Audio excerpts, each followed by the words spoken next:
عید مبارک! یہ الفاظ سنتے ہی ذہن میں کیا آتا ہے؟ نئے کپڑے، مزے مزے کے پکوان اور فیملی کے ساتھ ہلا گلا، ہے نا؟ لیکن ذرا سوچیں، کیا عید کی حقیقت بس یہیں تک ہے؟ چلیں آج اس تہوار کی سطح سے تھوڑا نیچے اترتے ہیں اور اس کی اصل روح کو تلاش کرتے ہیں۔ یہ کال تو ایک لمحے میں عید کے بارے میں ہماری ساری سوچ بدل دیتا ہے۔ ایک ایسا دن جس کی اصل خوشی گناہوں سے پاک ہونے میں ہے۔ یہ واقعی ایک گہری بات ہے جو ہمیں دعوت دیتی ہے کہ عید کے مقصد پر نئے سرے سے غور کریں۔ تو پھر عید کا اصل مطلب ہے کیا؟ چلیں اس کو بالکل بنیاد سے سمجھتے ہیں۔ عید الفطر کا لفظی مطلب تو ہے روزہ کھولنے کا تہوار۔ ہاں، یہ شوال کا پہلا دن ہے، رمضان کے ختم ہونے کا اعلان، لیکن اس کی اہمیت صرف کیلنڈر کی ایک تاریخ سے کہیں زیادہ ہے۔ اصل میں یہ ایک جشن سے بڑھ کر ہے۔ سوچ کر دیکھیں، عید اللہ کی طرف سے ایک تحفہ ہے، ایک انعام ہے اس پورے مہینے کی کوششوں کا جو رمضان میں کی جاتی ہیں۔ بھوک، پیاس، صبر، عبادت، ان سب کے بعد یہ ایک انعام ہے، ایک اعلان کہ ہماری محنت رائیگاں نہیں گئی۔ اور پتہ ہے سب سے دلچسپ بات کیا ہے؟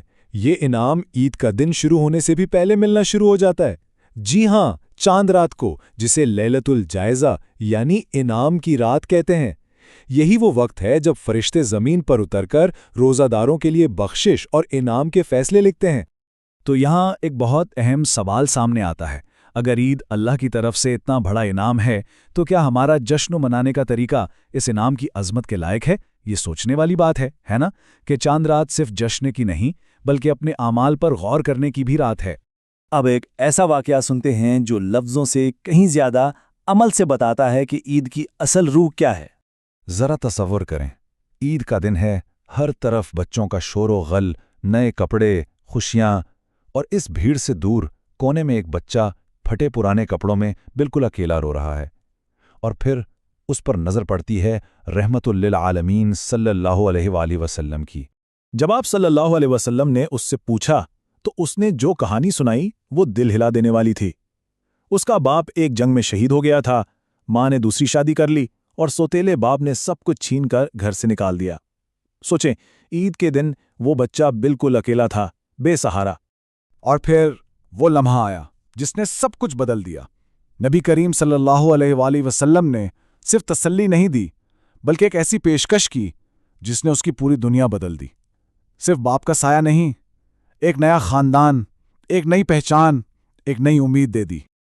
اور یہ صرف باتیں نہیں تھیں، آپ صلی اللہ علیہ وسلم اسے اپنے ساتھ گھر لے گئے، اسے نہلایا، بہترین کپڑے پہنائے، کھانا کھلایا۔ کچھ ہی لمحوں میں اس کی ساری مایوسی خوشی میں بدل چکی تھی۔ اس ایک کام کا اثر اتنا گہرا کہ دوسرے بچے جو اپنے ماں باپ کے ساتھ خوشیاں منا رہے تھے وہ اس یتیم کی قسمت پر رشک کرنے لگے۔ ان کے منہ سے نکلا، کاش ہمارے والد بھی شہید ہو گئے ہوتے کہ انہیں بھی ایسی شفقت نصیب ہوتی۔ یہ واقعہ تو عید کا اصل معیار طے کرتا ہے۔ تو اب اس آئینے میں ذرا اپنے دور کو دیکھتے ہیں۔ آج ہماری عیدیں جشن ہیں یا غفلت؟ افسوس کی بات ہے، آج کل عید کی اصل روح یعنی شکر، ہمدردی، روحانی پاکیزگی، یہ سب دکھاوے اور مادہ پرستی کی بھیڑ میں کہیں گم ہو جاتی ہیں۔ بازاروں کی رونق، تیاریوں کی بھاگ دوڑ، اس سب میں ہم اکثر ان لوگوں کو بھول جاتے ہیں جنہیں اس خوشی میں شامل کرنا عید کا اصل مقصد ہے۔ یہ اسلامی تعلیم ہمیں صاف اسراف اور دکھاوے کے خلاف خبردار کرتی ہے۔ جب ہم عید کی تیاریوں میں حد سے تجاوز کرتے ہیں تو ہم اس تہوار کے اصل مقصد سے دور ہو جاتے ہیں۔ تو پھر سوال یہ ہے کہ ہم اپنی عید کو اس کی اصل روح سے کیسے جوڑ سکتے ہیں؟ چلیں کچھ ایسے عملی اقدامات دیکھتے ہیں جو ہمارے جشن کو بھی عبادت بنا سکتے ہیں۔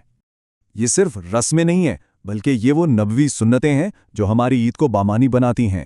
صبح جلدی اٹھنے سے لے کر نماز کے لیے مختلف راستے اختیار کرنے تک ہر عمل میں ایک حکمت ہے۔ خاص طور پہ نماز سے پہلے صدقہ فطر ادا کرنا اس بات کو یقینی بناتا ہے کہ کوئی بھی اس خوشی سے محروم نہ رہ جائے، اور دوسروں کے لیے دل صاف کرنا ہماری اپنی روحانی پاکیزگی کے لیے ہے۔ حقیقت میں عید ایک پل کی طرح ہے، رمضان کی تربیت اور آنے والے 11 مہینوں کے درمیان۔ تو یہ صرف ایک دن کا جشن نہیں بلکہ اس عزم کا دن ہے کہ رمضان میں ہم نے جو کچھ سیکھا، صبر، ہمدردی، تقوی، اسے اب آگے لے کر چلنا ہے۔ تو اس پوری گفتگو کے آخر میں چلیں سب اپنے آپ سے ایک سوال پوچھیں۔